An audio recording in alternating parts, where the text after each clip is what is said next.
Hello guys, இன்னைக்கு இந்த வீடியோல நம்ம என்ன பார்க்க போறோம் அப்படின்னா, புத்திசாலிங்க கிட்ட காணப்படுற 7 பொதுவான குணங்கள் என்ன அப்படிங்கிறது தான். புத்திசாலிங்க கிட்ட இந்த 7 விஷயங்கள் மட்டும்தான் இருக்குமா, இதை தாண்டி வேற எதுவுமே இருக்காதா அப்படின்னு நீங்க நினைக்கலாம். இந்த 7 விஷயங்கள் அப்படிங்கிறது அவங்க கிட்ட காணப்படுற பொதுவான விஷயங்கள். சோ இதுல எத்தனை குணங்கள், எத்தனை வகையான விஷயங்கள் உங்ககிட்ட இருக்கு அப்படின்னு வரிசையா நோட் பண்ண ஆரம்பிங்க. வாங்க அந்த ஒவ்வொரு விஷயத்தையும் பார்க்கலாம்.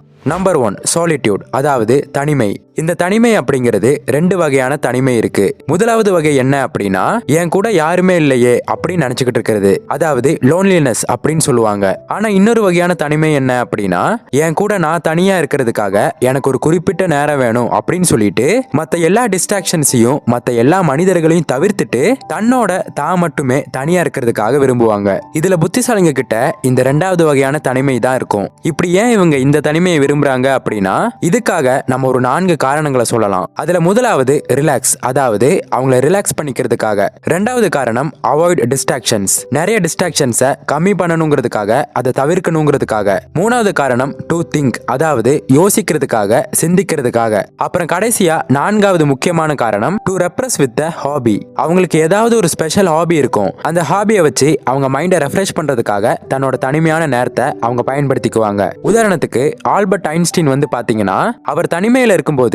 அவரோட வயலின் எடுத்து வாசிக்க ஆரம்பிச்சிருவாராம். இது அவருக்கு ஒரு ரிலாக்ஸேஷனையும் ஒரு ரெஃப்ரெஷ்மெண்ட்டையும் கொடுக்குமா. அடுத்ததா number 2, strong essence of self. தன்னோட சுயத்தை, அதாவது நான் தான் இதுதான் என்னோட தன்மை, எனக்கு இந்த குணங்கள் இருக்கு அப்படின்னு சொல்லிட்டு அதை வந்து ரொம்ப ஸ்ட்ராங்கா ஃபீல் பண்ணக்கூடிய ஒரு தன்மை இவங்களுக்கு இருக்கும். சரி, இது இன்னொரு விதத்துல சொல்லணும் அப்படின்னா, அவங்களோட குணம் என்ன, அவங்களோட வீக்னஸ் என்ன, அவங்களோட ஸ்ட்ரென்த் என்ன, அவங்களால என்னெல்லாம் முடியும், அவங்க கிட்ட என்னென்ன விஷயங்கள் இருக்கு அப்படின்னு அவங்கள பத்தி அவங்க நல்லா புரிஞ்ச உணர்ந்த ஒரு நிலையில அவங்க இருப்பாங்க. ஏன்னா இன்னைக்கு பல பேருக்கு அவங்கள பத்தின விஷயங்கள் தெரியாது, ஆனா மத்த எல்லாத்த பத்தியுமே அவங்க தெரிஞ்சிருப்பாங்க, எல்லாத்த பத்தியும் படிப்பாங்க, எல்லார பத்தியுமே தெரிஞ்சுக்குவாங்க. ஆனா அவங்கள பத்தின விஷயங்களை யாருமே தெரிஞ்சுக்கிறது இல்ல, உணர்ந்துக்கிறது இல்ல.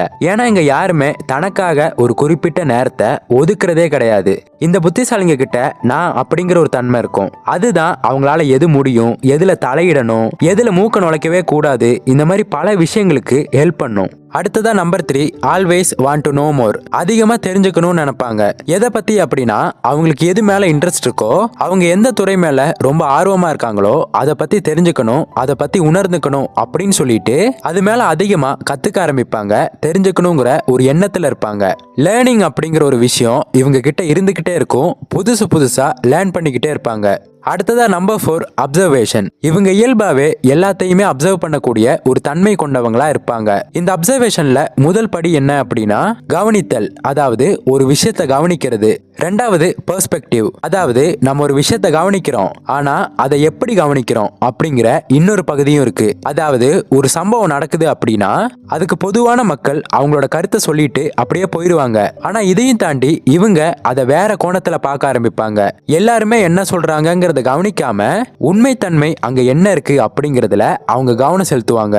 சோ இந்த உலகத்துல நடக்கிற பல விஷயங்களை இவங்க கவனிக்கிறாங்களோ இல்லையோ, ஆனா கண்டிப்பா இவங்க மத்தவங்கல இருந்து முற்றிலும் வேறுபட்ட ஒரு நபரா இருப்பாங்க. பொதுவா இவங்க அப்சர்வ் பண்ணும்போது மத்தவங்க கத்துக்காத நிறைய விஷயங்களை கூட இவங்க கத்துக்குவாங்க. அப்படி இவங்க நிறைய விஷயங்களை கத்துக்கிறதுனால தான் இவங்க மத்தவங்கல இருந்து தனித்தன்மை வாய்ந்தவங்களா இருக்காங்க.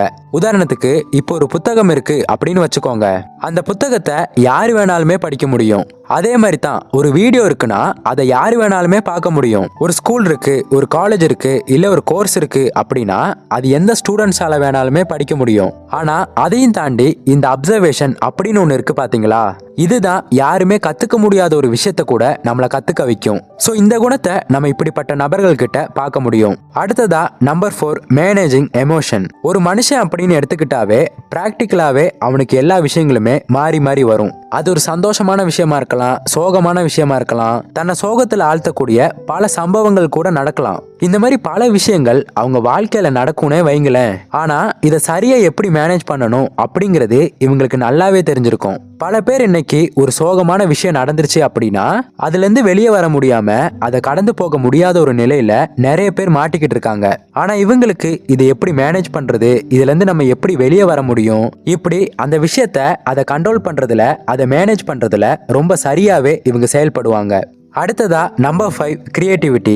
கிரியேட்டிவிட்டி அப்படின்னா என்னங்கிறது நம்ம எல்லாருக்குமே தெரியும். ஆனா எப்படி கிரியேட்டிவா இருக்கிறது அப்படின்னு கேட்டீங்கன்னா அதுக்கு ஒரு 3 பக்கங்கள் இருக்கு.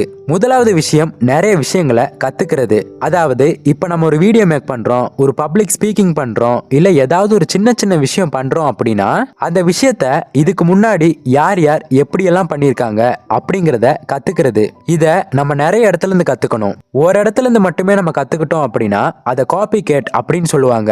அதாவது நம்ம அவங்கள பார்த்து அப்படியே காப்பி அடிச்சிருக்கோம் அப்படின்னு சொல்லுவாங்க. ஆனா இதுவே 10 பேர்கிட்ட இருந்து 50 பேர்கிட்ட இருந்து 100 பேர்கிட்ட இருந்து கத்துக்கிட்டு அதை உங்களோட ஸ்டைல்ல அதை அப்படியே ரெப்ளிகேட் பண்ணீங்க அப்படின்னா உங்களை ஒரு யூனிக்கான பர்சனா அவங்க பார்க்க ஆரம்பிப்பாங்க, உங்களை எல்லாருமே பாராட்ட ஆரம்பிப்பாங்க. ஸோ இந்த மாதிரி உங்ககிட்ட இருக்க நிறைய சோர்சஸை வச்சு அதுல இருந்து கத்துக்க ஆரம்பிங்க. இதுதான் முதலாவது பகுதி. அடுத்ததா 2வது பகுதி என்ன அப்படின்னா உங்களோட ஓன் ஐடியா.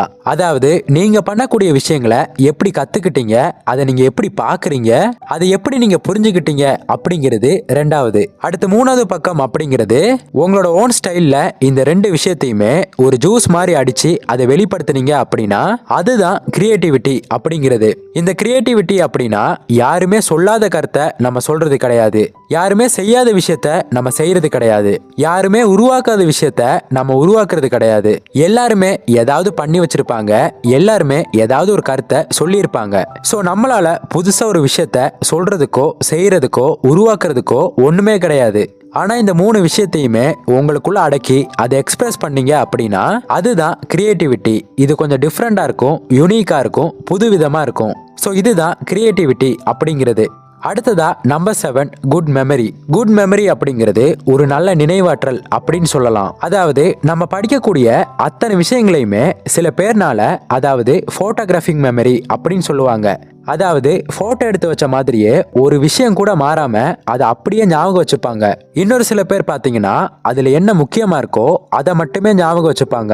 எது அவங்க நினைவுல இருக்கணுமோ அதை மட்டுமே ஞாபகம் வச்சுக்க கூடிய ஒரு தன்மை அவங்களுக்கு இருக்கும். ஸோ இந்த போட்டோகிராஃபிக் மெமரியா இருக்கலாம், இல்ல முக்கியமான விஷயங்களை தன்னோட மனசுல வச்சுக்கக்கூடிய ஒரு மெமரியா இருக்கலாம். இப்படி எதுவா இருந்தாலும் சரி, இந்த இன்டெலிஜென்ட் பீப்புள்ஸுக்கு அதை நினைவுல வச்சுக்கக்கூடிய தன்மை ரொம்ப ரொம்ப அதிகமா இருக்கும். இப்படி இவங்க நிறைய விஷயங்களை அவங்களோட நினைவுல வச்சுக்கிறதன் மூலமா அவங்களால நிறைய விஷயங்கள்ல கிரியேட்டிவா செயல்பட முடியுது, நிறைய விஷயங்களை அப்சர்வ் பண்ண முடியுது. ஸோ இதனாலேயே நிறைய விஷயங்களை கத்துக்க முடியுது, நிறைய விஷயங்களை எக்ஸ்பிரஸ் பண்ணவும் முடியுது. ஸோ அவ்வளோதான் கைஸ், இதெல்லாம் தான் இந்த 7 விஷயங்கள். நம்ம இப்போ பார்த்த இந்த 7 குணங்கள்ல எந்தெந்த விஷயங்கள் உங்ககிட்ட இருக்கு அப்படின்னு யோசிச்சு பாருங்க. அப்படி எந்தெந்த விஷயங்கள் உங்ககிட்ட இருக்குதோ அதை இன்னும் மேலும் மேலும் டெவலப் பண்ண ஆரம்பிங்க. கண்டிப்பா நீங்களும் ஒரு வெற்றியாளராக மாற போறீங்கிறதுல எந்த ஒரு சந்தேகமும் இல்லை. ஸோ இந்த வீடியோ உங்களுக்கு யூஸ்ஃபுல்லாக இருந்திருக்கும் நம்புறேன். அப்படி யூஸ்ஃபுல்லாக இருந்தா இந்த வீடியோக்கு லைக் பண்ணுங்க, உங்க ஃப்ரெண்ட்ஸ் அண்ட் ஃபேமிலி மெம்பர்ஸுக்கு ஷேர் பண்ணுங்க. அப்புறம் மறக்காம நம்ம சேனலை சப்ஸ்கிரைப் பண்ணிட்டு பக்கத்தில் உள்ள பெல் ஐக்கானை கிளிக் பண்ணிக்கோங்க. இன்னொரு இதே மாதிரியான யூஸ்ஃபுல்லான இன்ஃபர்மேஷனோட உங்களை வந்து மீட் பண்ணுறேன். தேங்க்ஸ் ஃபார் வாட்சிங்.